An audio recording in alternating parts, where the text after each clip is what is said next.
Good morning.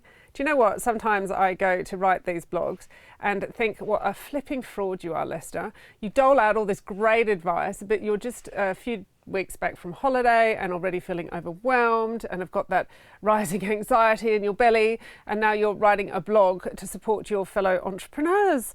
Well, I'm very, very human, and just like you all, I sometimes wonder how I'm going to do this big thing that I'm trying to do.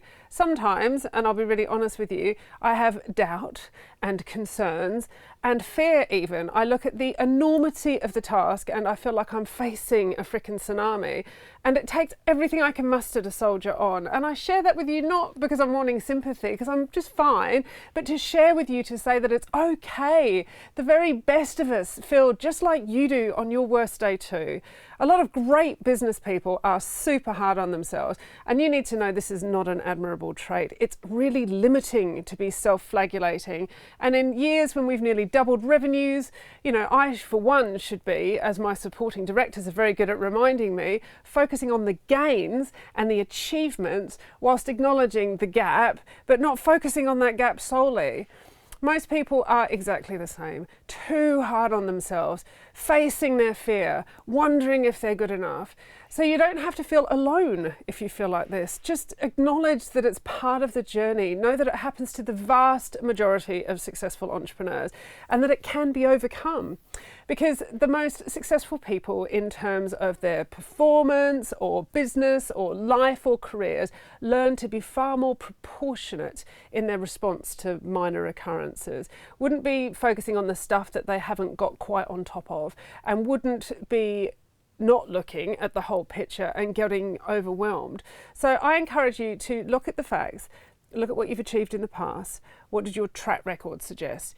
Is your phone still ringing? Bank your successes. Look at your challenges through the eyes of others if you aren't keeping it in proportion yourself. And chunk down your task list into bite-sized chunks, and do that nice bit of planning, and then just focusing on completing the day's tasks. Work your plan.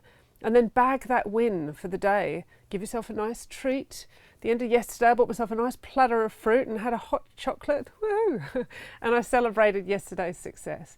And rest assured that even the top business people at some time in their business journey felt exactly the same. I know that every entrepreneur that has sold their business for a fortune or established a mighty business far bigger than they ever thought it would be, at some point in their journey felt exactly the same. That one day their cover would be blown and the game would be up.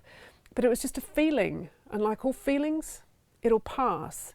So if you've ever had that bit of doubt, stop, regroup, count your wins, and reinvest in building up that inner strength.